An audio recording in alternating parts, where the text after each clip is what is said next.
अभी आप देख रहे हैं तेलंगाना समाचार। హిందూ ముస్లింలను రెచ్చగొట్టి పబ్బం గడుపుకునే చరిత్ర కేంద్ర మంత్రి స్థానిక పార్లమెంట్ సభ్యులు బండి సంజయ్ది ముస్లింలకు రిజర్వేషన్లు వద్దు అని చెప్పడానికి నువ్వు ఎవరు? ఏం ది తాజ్ అధ్యక్షులు జిల్లా కాంగ్రెస్ మైనారిటీ సెల్ స్థానిక పార్లమెంట్ సభ్యులు బండి సంజయ్ ముస్లింలను ఉద్దేశించి మాట్లాడుతూ బీసీలలో ముస్లింలను చేర్చవద్దంటూ అనడం సరి అయినది కాదు.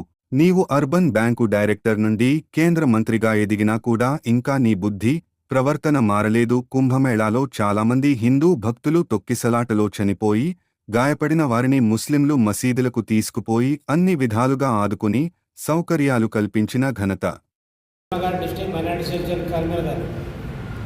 బీసీ బిడ్డ కేంద్ర మంత్రి కరీంనగర్ పార్లమెంటు సభ్యులు బండి సంజయ్ గారు ప్రతిసారి మాట్లాడినప్పుడు ఏదో ఒక సంచలనం చేసే విధంగా మాట్లాడుతూ నిన్న బీజేపీ ర్యాలీలో ముస్లింలను ఉద్దేశించి మాట్లాడుతూ బీసీ జాబితాలో ముస్లింలను చేర్చేద్దంటున్నారు.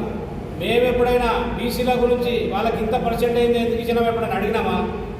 ప్రతిసారి ఏదో మాట్లాడినప్పుడు ముస్లింలకు విరుద్ధంగానే మాట్లాడతారు. మీరు కేంద్ర మంత్రిగా అంచెలంచెలుగా ఎదిగి కేంద్ర మంత్రి స్థాయిలో ఎదిగారు, కానీ మీ మాటల్లో మాత్రం కొద్దిగా కూడా చేంజ్ కాలేదు. కుంభమేళాలో చూడండి, తొక్కిసలాటంలో చాలామంది చనిపోతే అక్కడి ముస్లింలు మసీద్లలోకి తీసుకువెళ్ళి వాళ్ళను అన్ని విధాలుగా సౌకర్యాలు అందించిన ఘనత ముస్లింలది. మీరు హిందూ ముస్లింలను ప్రతిసారి విడగొట్టే విధంగా మాట్లాడతారు తప్ప వేరేది అభివృద్ధి గురించి మాట్లాడినా దాఖలు ఒక్కటి కూడా లేవు. ప్రతిసారి మసీదులు అవుతాం, ఈద్గా తీస్తాం, ముస్లింలకు బీసీ రిజర్వేషన్ కల్పించద్దని. ఎందుకు కల్పించద్దండి?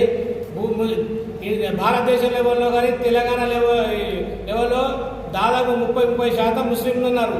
దానిలో 90% మొత్తం పేదలే ఉన్నారు. మేమేమో అంబేద్కర్ రాసిన సంవిధానం ప్రకారం మేము ఇవ్వమంటున్నాము.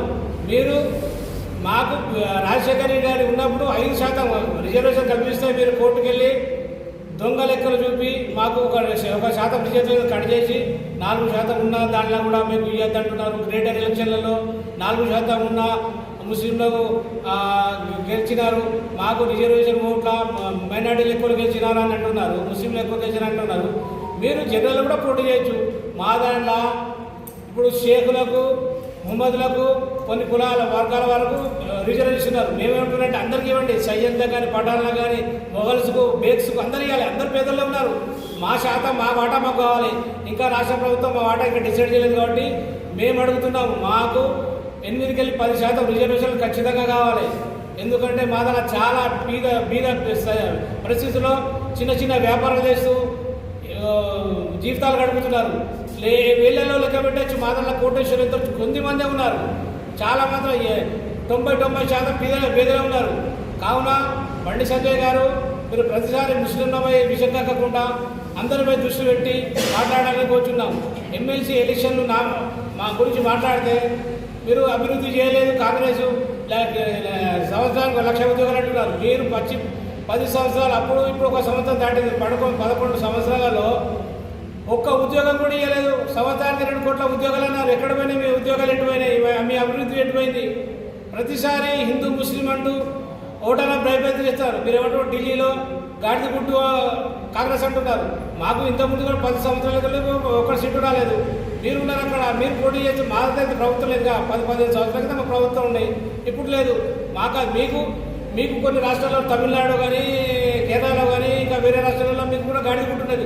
ఇంతకుముందు మీకు ఏముండే? మీ పార్టీ అన్ని గాడిద గుట్టులే ఉండే. ఇప్పుడు హిందూ ముస్లింల మధ్యలో తగాల పెడుతూ, ఓటర్లను భయపాత్ర చేస్తూ, ఓటర్లను ఆపుతూ, పోలీస్ స్టేషన్ల కాడ పోయి ముస్లిం ఓటర్లను, ఎస్సీ ఎస్టీ ఓటర్లను ఆపుతూ, వాళ్ళు ఎట్టైనా కాంగ్రెస్ కూడా వేరే సెక్యులర్ పార్టీకి వేస్తారనే ఉద్దేశంతో మీరు వాళ్ళను పోలీసులతో ఆపుతూ, ఇళ్లలో 500 ఇస్తూ, చేతులకు చిరా పెడుతూ, చాలా రకాలుగా ఇబ్బందులు పెడుతూ మీరు ఓటర్లను ఓటే కూడా చేస్తున్నారు. అక్కడ గెలుస్తున్నారు. ఎమ్మెల్సీ ఓట్లు అంటే తమాషా కాదు. ఏదో పార్లమెంట్లో అసెంబ్లీలో ఇంగ్లీష్ హిందీ రానంత మాత్రం కాదు. అసలు గ్రాడ్యుయేట్ ఓటర్ అంటే మేధావులకు అన్నీ తెలుసు. మేధావులు పార్లమెంట్లో కూడా మాట్లాడతారు, అసెంబ్లీలో మాట్లాడతారు. వాళ్ళకి హిందీ ఇంగ్లీష్ వచ్చు. వీళ్ళక భాష రాకుండా లేరు. వాళ్ళు జ్ఞానవంతులు. వాళ్ళకి ఎవరికి ఓటేయాలో వాళ్ళకి చాలా తెలుసు. మీరు అంటున్నారు ఈ మేధావులు కానీ బీ సంఘాలు కానీ రిజర్వేషన్ గురించి మాట్లాడలేదంటున్నారు. ఏం మాట్లాడదు, వాళ్ళకి అన్నీ తెలుసు, వాళ్ళకి వచ్చేది వాళ్ళకి వచ్చింది. కానీ మీరు పడిద్దానికి మీరు